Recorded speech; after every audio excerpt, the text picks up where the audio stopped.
Hi guys, I hope everyone's having a great day. I'm just doing a nice smudge. I'm making this video because I want to show you how I make jewelry. My name is Rachel and I'm the owner of Earth Angel at Work, located in Toronto, Ontario. So first things first, I wanted to do a reading from my favorite deck. It's called the Inner Diamond Insight Cards. These are the deck I work with regularly. When people buy jewelry from me online, I do provide them with a reading from this one. If I'm doing a custom order, I do a way more in-depth reading where I actually call in your ancestors and even angels and spirit guides and just anybody on the other side that's rooting for you, and I will ask them to come and create the jewelry with me, and often they have many messages which I relay to the customer. But for this bracelet, I don't plan on it for being on anyone specific, but I still wanted to do a reading just to kind of set the mood and share guidance for you. Oh, did you see that? So we actually have, oh wow, we got 4 cards. The more the merrier, I say. Now I'm not going to read all of these for you, but I'm going to put each one up closely to the camera so that way you could pause and read it. This is Beloved. I like the end. I am well pleased with you. I will never leave you. You are my treasure. Rest in this knowing. And the next one was Creating, which is what I'm about to do in this video.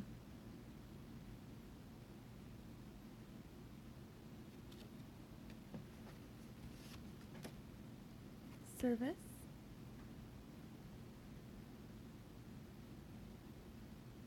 And if you just pause the video, you'll be able to read this.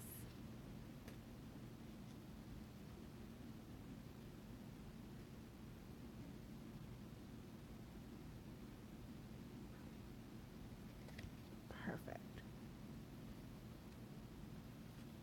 So now that that is done, I'm going to walk you through the different tools I use and also the different materials I use in creating my jewelry.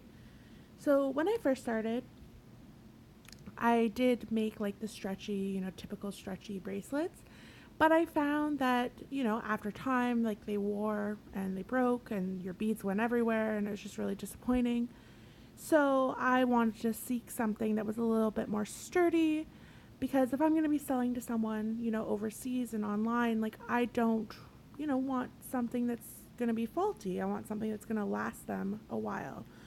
So of course these can still break, but you have to be really tugging on it or get it caught on something, because for the most part I wear mine every day and I have not had stuff break. So the string I'm using, or the wire I'm using, is called Soft Flex. It's beading wire, and this is the medium duty one. They also have a lighter one and a heavy duty one, but the test strength on this is 26 pounds. So that is a pretty heavy steel wire. So if you notice at the bottom here, it says 49 strand. So that means that within this little cord, there's actually 49 strands of really thin stainless steel, and then they twist it and they coat it in nylon. So this is some tough stuff.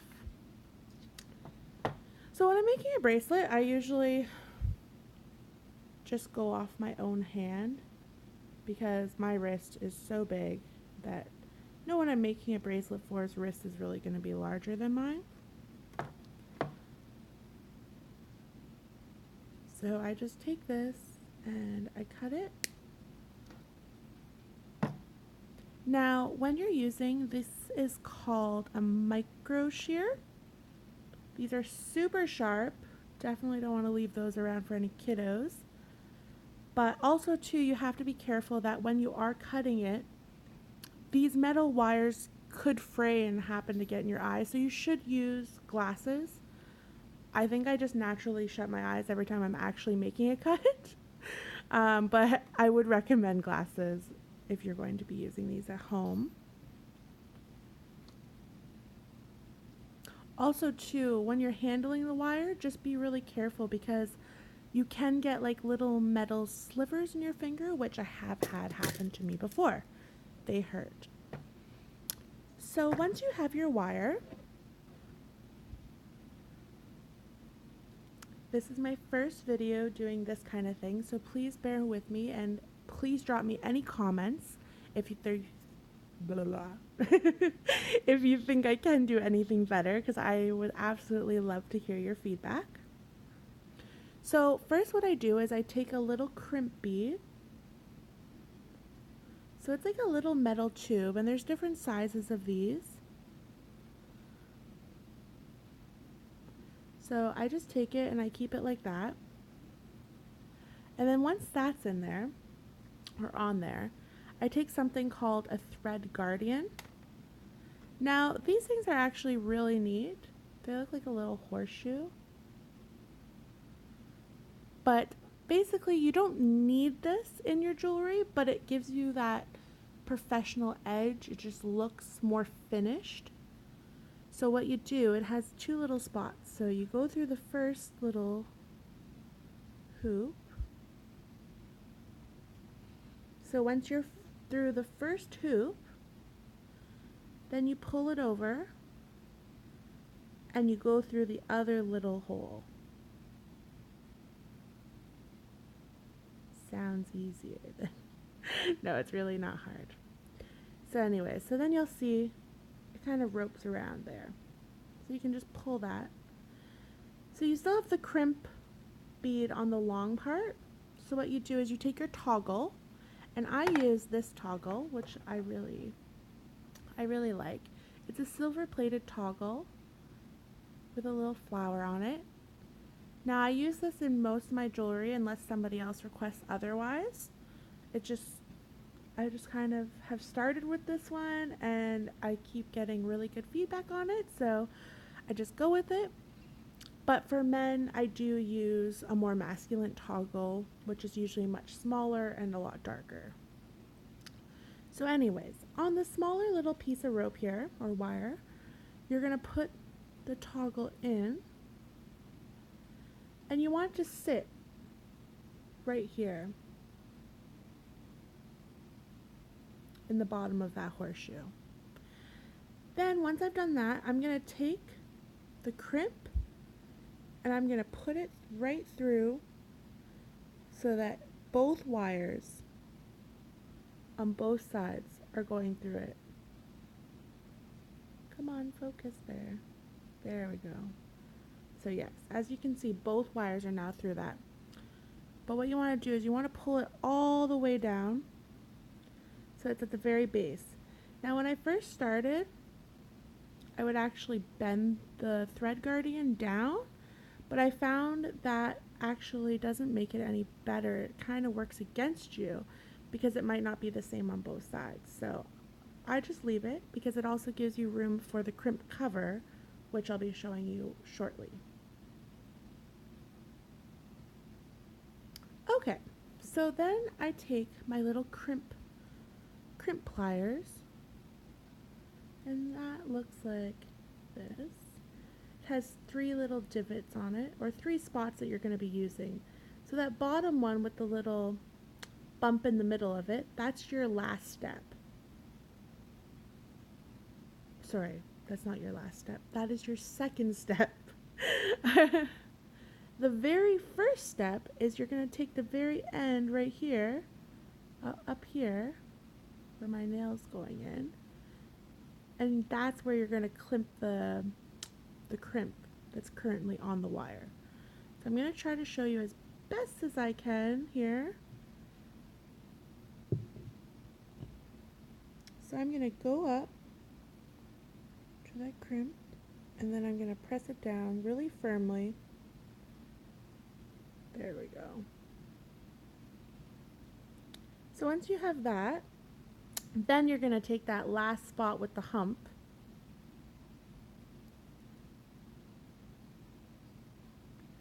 so you can see I'm trying to show you really well. Okay, so that you see how I'm in that last spot here, and then I crimp that down really tight.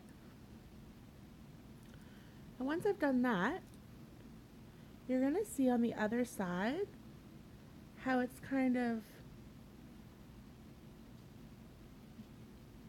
made that divot there.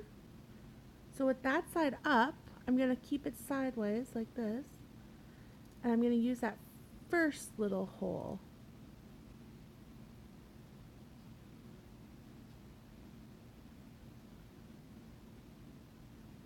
As you can see, it's in the first hole there. And then I'm going to just cramp that in. Now this is the spot where I like to test the line, because these crimps can be tricky. They really, really can. They kind of have a mind of their own. And sometimes you think you've crimped it really well and you might not have. So at this point, I like to do a really good test by pulling really tightly on the toggle and the long cord to make sure that it's really in there, because if I'm going to be selling something to somebody online or in person, I do not want this thing breaking.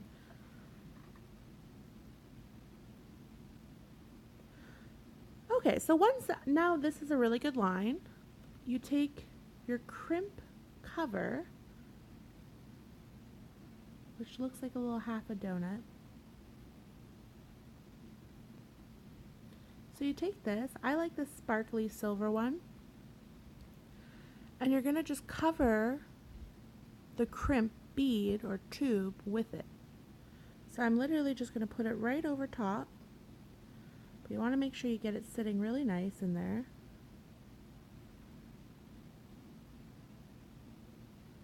Okay. So as you can see now, the crimp bead is in there. The crimp cover is over top of it. And I'm going to take again that first hole on these pliers, and I'm going to put it at the very top and the very bottom. Oh, see, and sometimes it will move. Okay, so once you have that in there, then you just gently, very gently close it.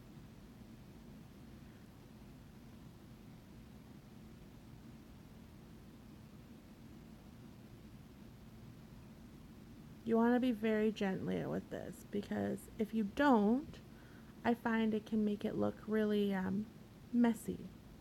And then that kind of defeats the whole purpose of making all these finishing touches. I apologize if the video is a little shaky.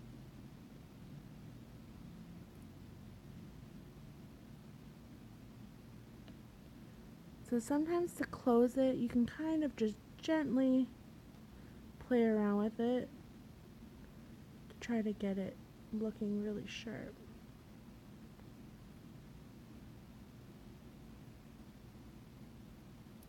Okay, so there's our first step.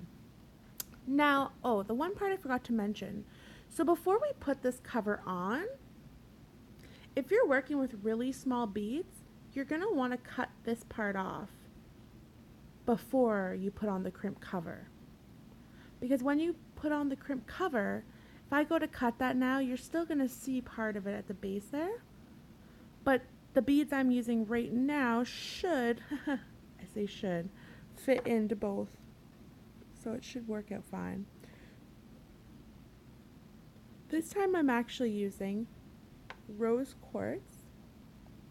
For this video, I'm actually using rose quartz. They're 4mm beads. They're not faceted, they are rounded. And I might have wanted to take off that.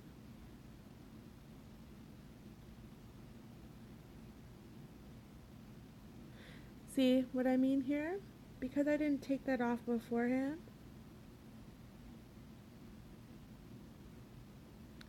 now I can't put the bead on because it's just too big and it won't go in. So we have a problem there. Luckily, I have another one that I already started. So this one doesn't have the crimp cover on yet. So actually this is a good point for me to show you how to cut the wire from here. So you want to get it as close as possible to the crimp. So if you see here, I'm bringing that blade right up. Keep your eyes closed.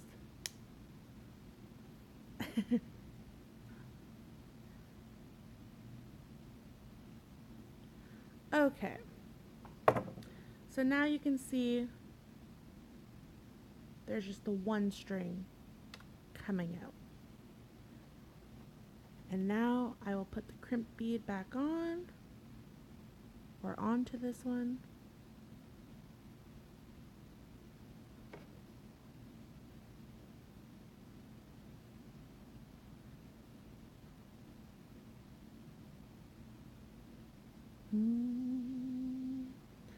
Okay. So now that I have this, I just gently close it. Because sometimes if you go too fast with these two, not only will it look messy, but it can go sideways. And nobody wants that.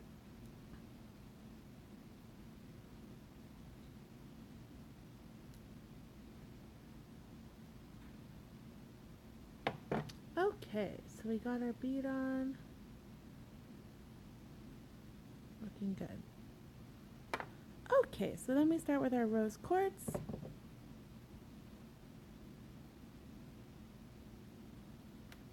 And it's going to sit just nicely on there. I like the small beads. I'm biased. I like all beads, especially crystal ones, because I'm crystal obsessed. But I find that a lot of women like the smaller beads because they're daintier and they're kind of just more feminine looking, like especially on her wrist.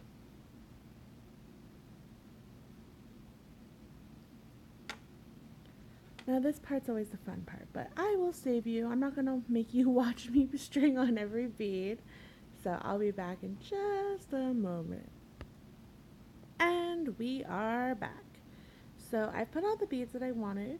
I have 16 rose quartz on each side, and then one faceted bigger sized crystal amethyst in the middle.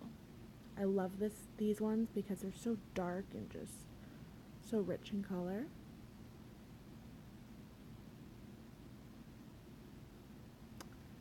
So this one I'm actually making a set of 3. I just, with the designs and what I do with the crystals, I'm totally guided and I listen, even with the numbers of crystals I put on. So today, like 16 spoke to me. So that's what we have here.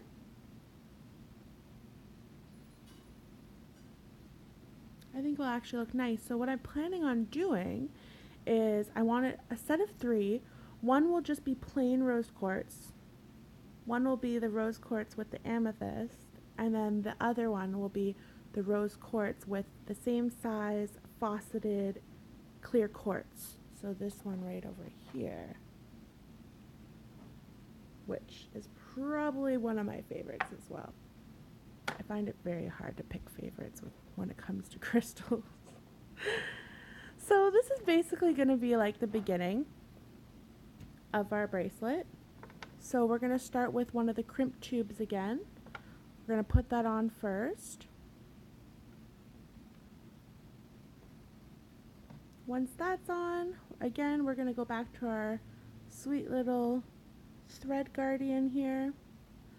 Through the one side,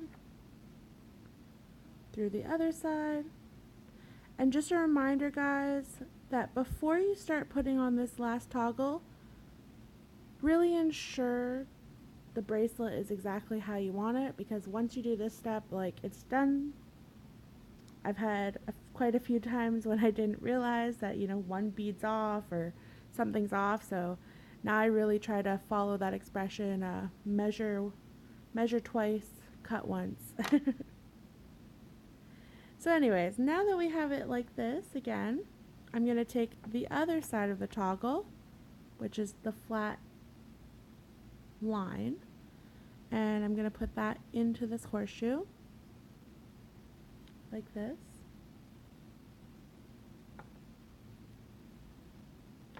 Then I'm going to bring that crimp bead and loop this loose end through there.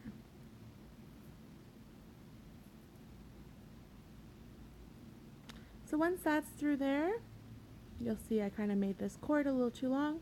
I'm going to just pull this all the way until everything meets up.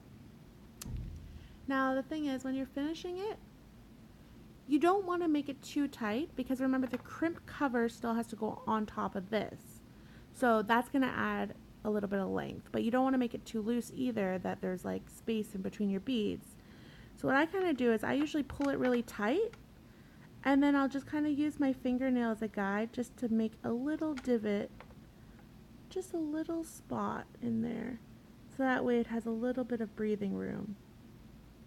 And that should be okay. And two, at this stage, before you actually clamp it, if I want to see what size it is, what I do is I close it, just like this.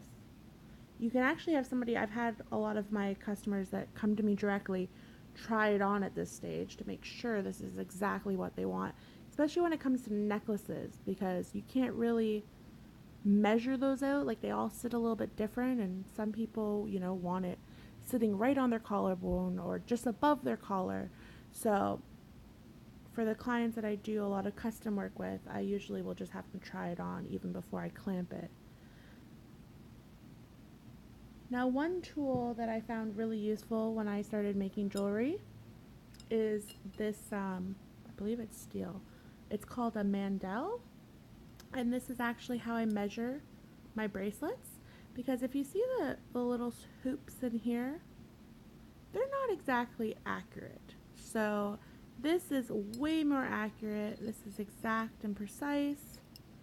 Right now, if I close off this, sorry, it's a little out of the camera, but you'll see that I'm just under 6 inches, which is really,